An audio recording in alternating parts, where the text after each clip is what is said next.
नमस्कार दोस्तों, जैसे कि आप सभी को पता भी है कि 31 मार्च 2023 तक निर्यात पूर्ण तरीके से बंद है। लेकिन सरकार की मेहरबानी यहाँ पे हो चुकी है सभी किसान भाइयों के ऊपर। क्या मेहरबानी हुई है, निर्यात खुलेगा नहीं खुलेगा ये तो हम थोड़ी देर में चर्चा करेंगे। लेकिन जितना पहले फायदा होता था उतना फायदा अब नहीं मिलेगा।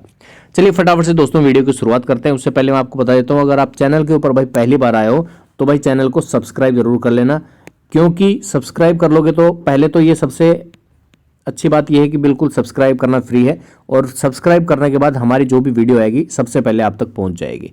चलिए अब बात कर लेते हैं भाई, जो यहाँ पे पहली लाइन आप लिखी हुई देख रहे हैं, लो भाई खुल गया निर्यात। अब तो निर्यात खुला नहीं है, ये मैं डिस्क्लेमर आपको दे देता हूँ। लेकिन हाँ, चर्चा करेंगे जबरदस्त तरीके से कि निर्यात क्यों बंद किया गया और इसका क्या फर्क पड़ रहा है दूसरे देशों के ऊपर। अगर निर्यात 31 मार्च 2023 को खुल भी जाता है तो भी भाई पहले जितना फायदा आपको नहीं मिलेगा, क्योंकि सारी कंट्रीज जो है अब अपना दूसरा विकल्प यहाँ पे चुन रही है।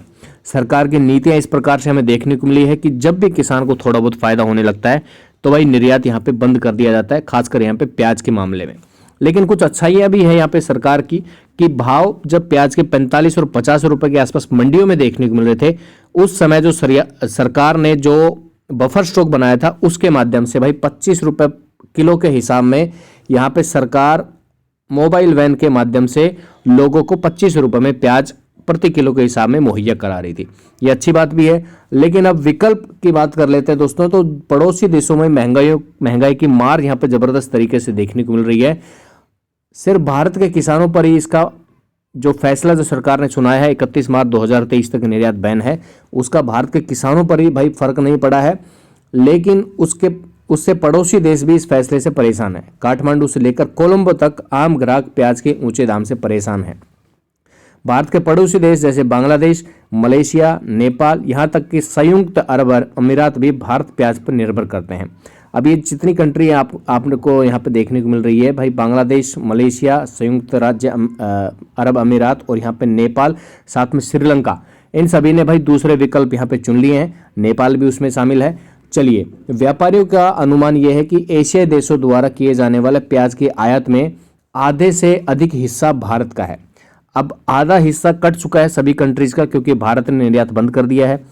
तो अब दूसरे कंट्रीज जो हैं, जो भी हमारे जो पड़ोसी देश है जो हमसे प्याज का आयात करते थे, वो चीन और मिस्र जैसे जो कॉम्पिटिटर हैं भारत के, उनके निर्यातकों के मुकाबले भारत से अब कम भारत का फायदा क्या था भाई, शिपमेंट का समय कम लगता था और काफ़ी अच्छा यहाँ पे भारत की प्याज का स्वाद भी देखने को मिलता था।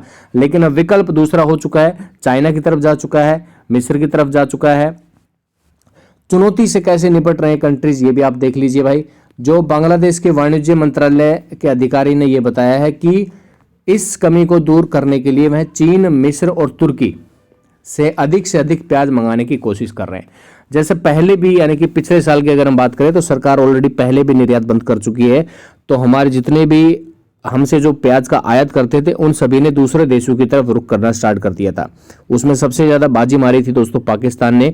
भारत का जितना भी जो बाजार था वो पाकिस्तान ने कब्जा लिया था। लेकिन अब उसका फायदा नुकसान जो है भारत को झेलना पड़ रहा है। भारत को ही नहीं दोस्तों, भारत के किसानों को सबसे ज़्यादा झेलना पड़ रहा है, क्योंकि दाम नहीं मिल पा रहे थे। निर्यात उस स्तर पे नहीं हो रहा था जितने पहले स्तर पे किया जाता था, भाव भी नहीं मिल रहे थे। लेकिन अब थोड़े बहुत जब भाव मिलने लगे तो सरकार ने ये कर दिया है और यहाँ पे बैन लगा दिया एक्सपोर्ट के ऊपर। तो बांग्लादेश जो है वो चाइना से, इजिप्ट से और तुर्की से प्याज खरीदने की प्लानिंग कर रहा है। वहीं पे अगर हम नेपाल की बात करें दोस्तों, तो वो भी चाइना से ज़्यादा प्राइस के ऊपर प्याज खरीदने को बेबस यहाँ पे हो गया है।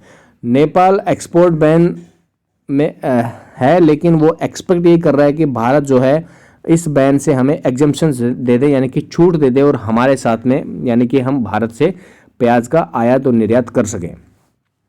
लेकिन दोस्तों, मंत्रालय के एक अधिकारी ने कहा है कि बाजार में भारतीय प्याज की भारी किल्लत हो गई है, जिसे देखते हुए भारत सरकार से प्रतिबंध में छूट की अपील करने जा रही है। ये नेपाल सरकार का एक बयान है, उनके अधिकारी का एक बयान है कि वो जो प्रतिबंध लगाया गया है उसके ऊपर छूट देने की वो अपील करेंगे भारत सरकार से। जो नेपाली अधिकारी है, नेपाल के प्रमुख अखबार, उन्होंने काठमांडू पोस्ट से बातचीत में कहा है कि प्याज व्यापारियों ने हमसे अनुरोध किया। उनके कहे अनुसार हमने भारत सरकार से नेपाल को प्याज भेजने का अनुरोध करने का निर्णय लिया है। हम जल्द ही भारत सरकार को इस को ये अनुरोध भेजेंगे कि हमारे साथ जो एक्सपोर्ट बैन किया गया है वो ना करें और हमें उसमें छूट दी जाए। अब श्रीलंका भी दोस्तों पीछे नहीं है, श्रीलंका में भी भाव काफ़ी बढ़ चुके हैं और वो भी अब दूसरी कंट्रीज़ की तरफ अपने पैर पसारने की कोशिश कर रहा है कि भारत तो बार बार उसकी नीतियां जो है वो ठीक नहीं है, बार बार बैन लगा देता है, तो हम अब दूसरे देश हैं उनकी तरफ विकल्प बढ़ाने की कोशिश कर रहे हैं। अब मालदीव भी यही कर रहा है क्योंकि भारत से इसका भी काफ़ी प्याज में आयात करता है भारत से, तो नेपाल की तरह मालदीव भी भारत से आयातित प्याज पर निर्भर है। ऐसे में स्थानीय बाजारों में प्याज की कमी के कारण प्याज की कीमतों में काफ़ी वृद्धि हो गई है। रिपोर्ट के मुताबिक भारत द्वारा बैन लगाए जाने में जो प्याज 200 से 350 रुपया प्रति पैकेट बिक रहा था वो अब 500 रुपये से लेकर 900 रुपये तक पहुंच चुका है, यानी कि इतनी किल्लत बढ़ चुकी है भाई। अब भूटान की बात कर लेते हैं, तो भूटान भी भारत के ऊपर डिपेंड करता है, तो वहाँ पर भी भाई 50 से 70, 100 से 150 किलो के हिसाब में भाव पहुंच चुके हैं और वो भी अब दूसरे देशों की तरफ अपने विकल्प तलाशने की कोशिश कर रहे हैं। तो भाई ये सरकार का जो फैसला आपको है वो किस प्रकार से लगा, और मैंने ये लाइन इसीलिए लिखी है दोस्तों कि अगर निर्यात खुल भी जाता है तो ज़्यादा फर्क जो है अब किसानों को ज़्यादा फायदा यहाँ पे नहीं मिल पाएगा, क्योंकि दूसरे देश जो हमारे से प्याज का आयात करते थे वो विकल्प तलाश रहे हैं दूसरी तरफ और वहाँ पे बाजार ढूंढने की कोशिश कर रहे हैं, क्योंकि भारत की जो निर्यात नीति है उससे काफ़ी कंट्रीज़ को काफ़ी नुकसान भी हुआ है और वहाँ पर भी सरकार गिरने तक के काम यहाँ पे हो रहे हैं। मैं बात कर रहा हूँ यहाँ पे बांग्लादेश की, तो बांग्लादेश में भी चुनाव हो रहे हैं, तो सरकार काफ़ी परेशान है, चुनाव आने वाले हैं, उनको भी सस्ता प्याज लोगों को मुहैया कराना है, इस कारणवश वहाँ पे भी काफ़ी दिक्कत आ रही है सरकार को, और इस निर्यात बैन से सभी कंट्रीज़ को भी नुकसान हुआ है, भारत के किसानों को भी यहाँ पे नुकसान हुआ है। तो मैं सरकार से ये रिक्वेस्ट करूँगा कि निर्यात को भाई जल्द से जल्द आप हटाने की कोशिश करो, क्योंकि निर्यात जब से बंद हुआ है तब से लेके अभी तक लगभग 20 से और 25 रुपए तक के भाव डाउन हो चुके हैं। तो मोदी जी से ये रिक्वेस्ट है, आप सभी क्या समझते हो इसके बारे में?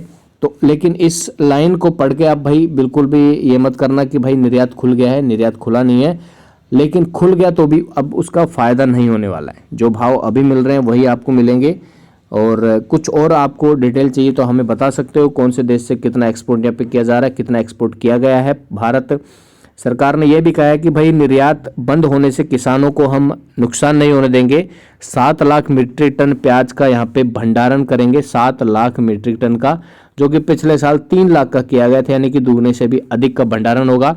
लेकिन सरकार की इसमें दोस्तों अच्छाइयाँ भी हैं। क्या अच्छाई हैं? जो 25 रुपये मोबाइल वैन के माध्यम से प्याज मुहैया करा रही थी आम जनता को, जब भाव 50 रुपये 45 रुपये के आसपास थे तब। आपको इसके बारे में क्या लगता है कमेंट बॉक्स में जरूर बताइएगा। और सरकार की जो निर्यात नीति है वो आपको किस प्रकार से लग रही है, उसमें क्या सुधार होना चाहिए? अगर आप भी थोड़ा यहाँ पे गाइड करना चाहते हो या दूसरे लोगों को बताना चाहते हो अपने विचार, तो जरूर कमेंट बॉक्स में बताइएगा। हाल फिलहाल दोस्तों वीडियो में इतना ही है, मुझे उम्मीद है जानकारी आपको अच्छी लगी होगी। तो मिलते हैं नए वीडियो में दोस्तों, जय हिंद।